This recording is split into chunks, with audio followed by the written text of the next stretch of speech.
Okay, here we are, video 2.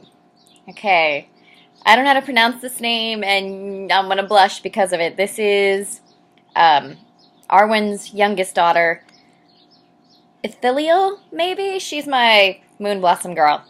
For the Q&A, what is it that most inspires you to write Arwen? I'm most curious about the emotional aspect of it because your writing is so metaphorical and eloquent that I am curious as to how you are able to find the inspiration to write such beautiful things.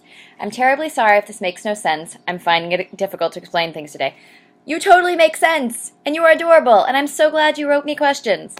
Okay, what is it that most inspires me to write Arwen? Poetry, love, hope, inspiration, faith, family, love story, feisty girl who can fight and does fight and tells the hero to back the fuck off. Oh god. See? Random swearing. I blame this on Steve's video from yesterday. But pretty much, yeah, because she tells the hero that she's going to go do this because she's more powerful and she's faster than him. And I have things for that because yay girl power. Everything that I said in video 1 pretty much goes to this. My writing being metaphorical and eloquent. I blush a lot at this whole idea. I don't know. I just write and poetry and images and lots of emotion because I think Arwen would be all about beauty and poetry and immortality and removal and love and faith. And she's been around so long and her whole society is just steeped in these things that I just get to play with them all the time in every single answer, and she's all heart, so I get to do with a whole lot of love. Okay, next question. Anonymous again. I have a question. If Arwen and Aragorn had never met and she had sailed with everyone else, do you think she would have enjoyed Valinor? And how would she behave with re-embodied relatives who are kinslayers? I wonder who asked me this question. Yes, I am looking at you. Because you are the main person on my journal who would ask me this question. And if it's not you, I am like deeply amazed because I would go 96% with, yes, I know who you are and you have red hair. Well, your character does. Okay, let's go with these one by one. First question, if Arwen and Aragorn had never met and she sailed with everyone, do you think she would have enjoyed Valinor? Yes, undoubtedly, unabashedly, yes. Wow, that's getting sort of sunny as the sun goes down. And so my answer is unabashedly yes, because we are never given the idea that Arwen is unhappy with her life before Aragorn. Yes, the thing with Celebrian happens, but she's basically 2,000 at this point. She loves her family. She loves her people. She's amazingly dedicated to them. She is basically the pampered princess of her entire race because she is the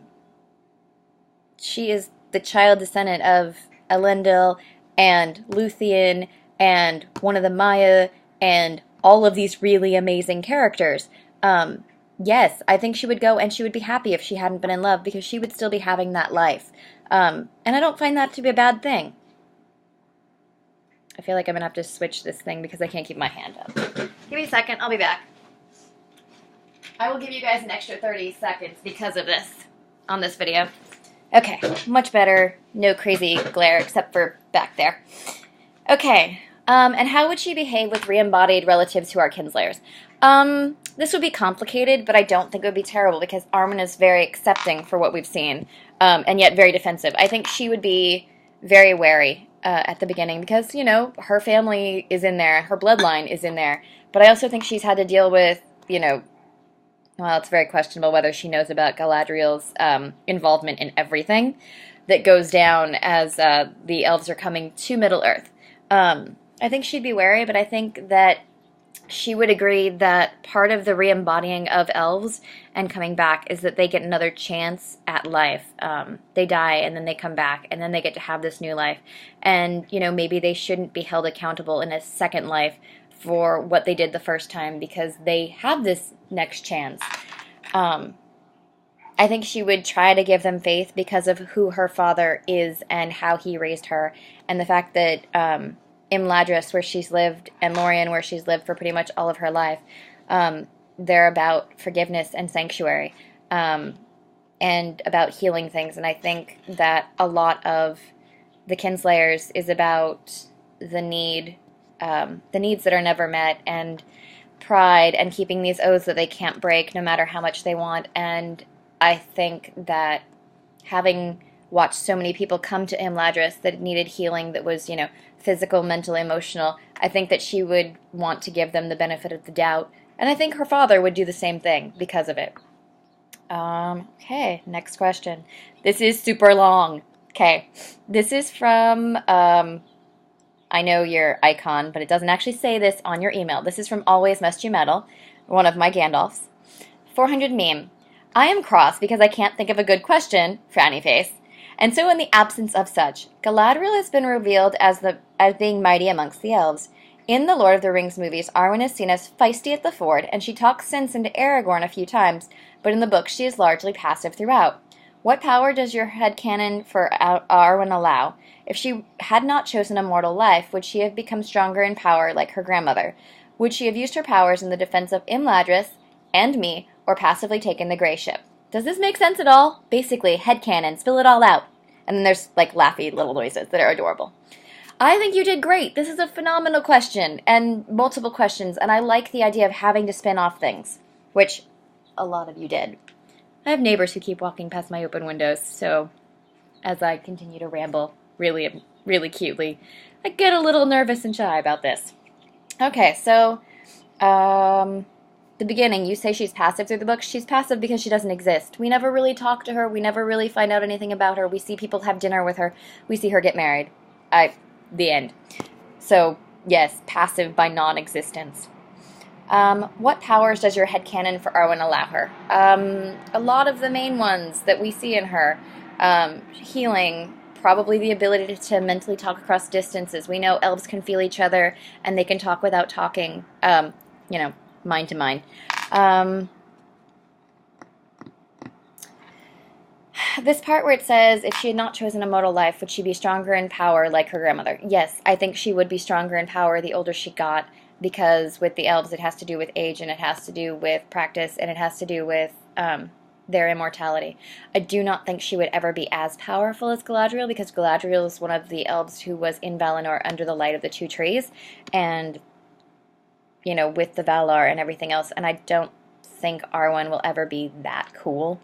Her bloodline is pure, but not that pure, too. So, yes, very, very powerful, not as powerful. Would she have used her powers in the defense of Imladris and me, or passively taken the Grey Ship? Very iffy. If she had not had Aragorn, if she had not chosen immortality, the problem isn't that she would passively take the ship.